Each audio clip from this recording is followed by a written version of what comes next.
शिव, जो देवों के देव हैं, भोलेनाथ हैं और सरलता का सजीव स्वरूप हैं। उनके गले में नाग, माथे पर चंद्रमा और जटाओं में माँ गंगा का वास है। वे त्रिनेत्रधारी हैं, जिनकी तीसरी आंख में संहार की अग्नि छिपी है। शिव का स्वरूप जितना रहस्यमयी है, उतना ही कृपालु भी। वे आशुतोष हैं, जो अपने भक्तों की पुकार पर तुरंत प्रसन्न हो जाते हैं। शिवलिंग के रूप में उनका निराकार स्वरूप हर भक्त के दिल में बसता है। यदि आप भी शिव के और करीब जाना चाहते हैं तो इस वीडियो को अंत तक देखें। भगवान शिव का सानिध्य प्राप्त करने का सरल रहस्य एक ही है, नंदी। नमस्कार दोस्तों, सनातन धर्म में लगभग सभी देवताओं के पास एक वाहन होता है। एक ऐसा वाहन जो न केवल अपने स्वामी का साथी होता है, बल्कि उनकी पहचान भी बनता है। भगवान शिव के वाहन के रूप में नंदी शक्ति और वैभव का प्रतीक है। अक्सर महादेव के मंदिरों में नंदी मौजूद होते हैं और इसके पीछे एक खास कारण है। नंदी को शिव द्वारा एक विशेष वरदान मिला है। जो भी भक्त शिव मंदिर में आता है, उसे पहले नंदी की पूजा करनी होती है। भक्त नंदी को प्रसन्न करके उसके सींगों के बीच से शिवलिंग को देखते हैं और अपनी इच्छाएं या प्रार्थनाएं नंदी के कान में कहते हैं। ऐसा करने से उनकी प्रार्थनाएं सीधे भगवान शिव तक पहुंचती है। लेकिन इस अनुष्ठान के पीछे कौन सी पौराणिक कथा है? नंदी के महादेव के वाहन बनने की काफी दिलचस्प कथा है। लिंग पुराण के अनुसार शिलाद नामक एक धर्मनिष्ठ ऋषि, जिनकी कोई संतान नहीं थी, संतान प्राप्ति के लिए भगवान शिव की कठोर तपस्या करने लगे। कई हजार वर्षों की तपस्या के बाद भगवान शिव प्रसन्न होकर प्रकट हुए और शिलाद से उनकी इच्छा पूछी। ऋषि शिलाद ने संतान प्राप्ति की इच्छा व्यक्त की। भगवान शिव मुस्कुराते हुए बोले, तुम्हें शीघ्र ही एक पुत्र प्राप्त होगा, और फिर अदृश्य हो गए। अगले दिन शिलाद अपने खेत में हल चला रहे थे। तब उन्होंने एक सुंदर सूर्य की तरह चमकता हुआ बच्चा पाया। अचानक स्वर्ग से आवाज आई, शिलाद, इस बच्चे को ले जाओ और इसे अच्छे से पालो। शिलाद ने खुशी खुशी बच्चे को घर ले जाकर उसका नाम नंदी रखा। नंदी बचपन से भगवान शिव के प्रति समर्पित थे। शिलाद ने उन्हें वेद, चिकित्सा, संगीत, नृत्य, युद्ध कला आदि की शिक्षा दी, जिसे नंदी ने जल्दी सीख भी लिया। कुछ वर्षों बाद 2 ऋषि, मित्र और वरुण शिलाद के घर आए। शिलाद ने उनका स्वागत किया और नंदी को उनकी देखभाल करने का आदेश दिया। नंदी ने उनकी अच्छी तरह से सेवा की। जब ऋषि जाने लगे तो उन्होंने शिलाद को आशीर्वाद दिया, लेकिन नंदी को आशीर्वाद देते समय वे थोड़ा हिचकिचाए। उनके प्रस्थान के पश्चात शिलाद ने उनके पीछे जाकर उनके संकोच का कारण पूछा। तब ऋषियों ने बताया कि नंदी की आयु लंबी नहीं है। यह सुनकर शिलाद हताश हो गए और सदमे से वहीं स्थिर खड़े रहे। जब वे घर लौटे तो उनका झुका हुआ कंधा और टूटा हुआ दिल उनकी निराशा बयां कर रहा था। नंदी के पूछने पर शिलाद ने अपनी दर्द भरी कहानी सुनाई, उम्मीद करते हुए कि नंदी डर जाएंगे। लेकिन नंदी हंसते हुए बोले, आप ऋषियों की बात से डर गए? पिताजी, आपने तो स्वयं भगवान शिव के दर्शन किए हैं। जो जगत के स्वामी की शरण में हो, उसे भला किससे डर? उनकी कृपा से असंभव भी संभव हो सकता है। हमें उनके आशीर्वाद पर पूर्ण विश्वास रखना चाहिए और डर को अपने मन से निकाल देना चाहिए। पुत्र के वचनों से शिलाद को संतोष मिला। नंदी तपस्या करने भुवन नदी के पास चले गए। वर्षों तक कठोर तपस्या करने के बाद भगवान शिव उनके समक्ष प्रकट हो गए। नंदी, अपनी आंखें खोलो। तुम्हारी तपस्या इतनी प्रबल थी कि उसने मुझे यहाँ आने पर विवश कर दिया। तुम्हारे समर्पण और भक्ति ने मुझे प्रसन्न किया है। नंदी, मेरे साथ कैलाश चलो। वहां तुम सदा मेरे सानिध्य में रहोगे। तुम मेरे साथी, वाहन और मित्र बनोगे। नंदी ने आंखें बंद कर लीं और आंसू उनकी पलकों से बह निकले। प्रभु ने न केवल उनकी इच्छा पूरी की, बल्कि उससे कहीं अधिक दिया। तभी से नंदी शिव के वाहन, द्वारपाल, साथी और गणों के प्रमुख बन गए। अपनी निष्ठा और भक्ति के बल पर नंदी न केवल अपने भाग्य को बदल सके, बल्कि उसे पुनः लिख भी पाए।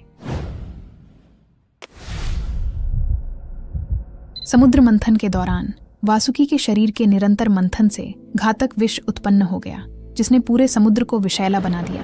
तीनों लोकों पर संकट मंडराने लगा और सभी को भय था कि यह विष सभी जीवों और समूचे ब्रह्मांड को नष्ट कर सकता है। देवता और असुर दोनों भयभीत हो गए। तब इस महाप्रलय को रोकने के लिए केवल भोलेनाथ ने विष पीने का साहसिक निर्णय लिया। जब भगवान शिव ने विष पिया तो देवी पार्वती ने तुरंत उनके गले को संकुचित कर दिया, ताकि विष उनके शरीर में प्रवेश न कर सके। इसी बीच कुछ हलाहल विष छलक गया। नंदी, जो हमेशा भगवान शिव के प्रति समर्पित थे, ने बिना किसी संकोच के उस विष को पी लिया और सृष्टि को विनाश से बचाने में अपने प्रभु की सहायता की। यह दृश्य देखकर देवता और असुर दोनों चकित रह गए और सोचने लगे कि नंदी का क्या होगा। तब भगवान शिव ने उन्हें आश्वस्त करते हुए कहा, नंदी ने स्वयं को मुझ में पूरी तरह समर्पित कर दिया है, इसलिए उसे मेरी सभी शक्तियां और संरक्षण प्राप्त है। इस तरह भगवान शिव की कृपा से नंदी सुरक्षित रहे। नंदी जी से जुड़ी एक और रोचक कहानी यह है कि एक बार भगवान शिव और देवी पार्वती पासा खेल रहे थे, जिसमें निष्ठावान नंदी निर्णायक थे। भगवान शिव के प्रति पक्षपाती होते हुए नंदी ने घोषणा की कि शिव ने जीत हासिल की, जबकि देवी पार्वती स्पष्ट विजेता थीं। इस पर क्रोधित होकर देवी पार्वती ने नंदी को श्राप दे दिया। नंदी ने शाप से मुक्ति की याचना की, यह कहते हुए कि उनकी क्रियाएं अपने प्रभु के प्रति भक्ति और प्रेम से प्रेरित थीं। देवी पार्वती ने कहा कि वह श्राप से तभी मुक्त होंगे यदि वह गणेश जी के जन्मदिन पर उनकी पूजा करे और उनकी प्रिय वस्तुएं अर्पित करे। नंदी ने गणेश चतुर्थी को विधिपूर्वक गणेश जी की पूजा की और उन्हें दुर्वा घास अर्पित की। इस प्रकार वह श्राप से मुक्त हो गए। थिरुविलायडल पुराण की एक कथा अनुसार एक दिन जब भगवान शिव वेदों के रहस्यों को देवी पार्वती को समझा रहे थे, तब उनका ध्यान क्षण भर के लिए भटक गया, जिससे भगवान शिव ने क्रोधित होकर उन्हें मछुआरे के घर जन्म लेने का श्राप दे दिया।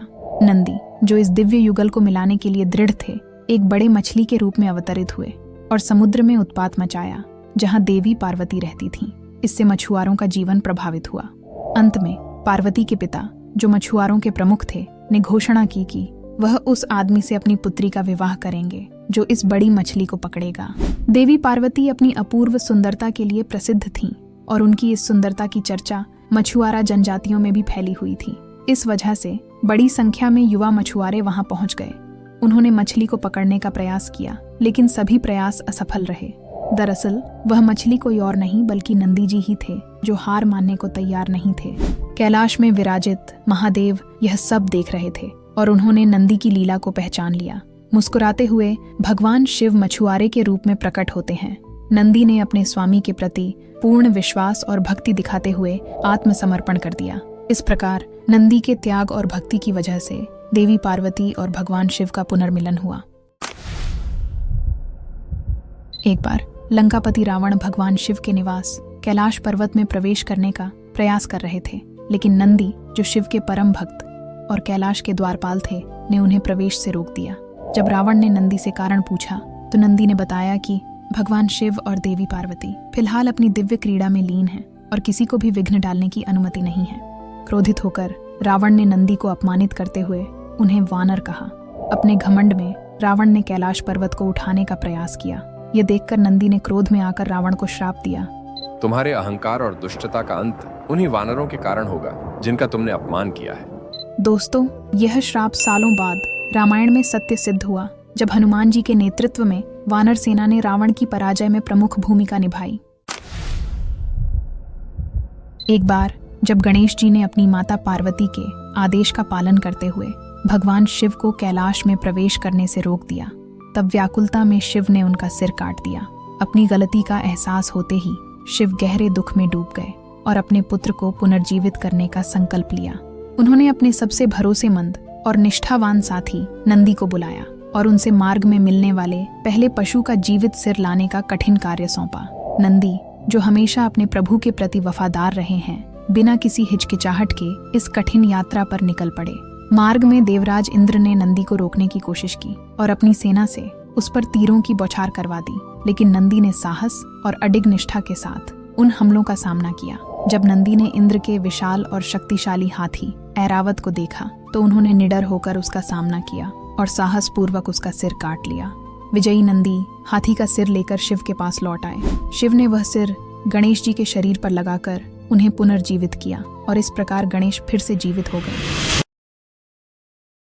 नंदी की भक्ति से हमें निस्वार्थ सेवा, समर्पण, त्याग, धैर्य और अटूट निष्ठा सीखने को मिलती है। ये गुण भगवान शिव को आपके जीवन में आमंत्रित करते हैं, जो आपकी हर बुराई से रक्षा करेंगे। उम्मीद है आपको वीडियो पसंद आया होगा। अपनी राय कमेंट में बताएं।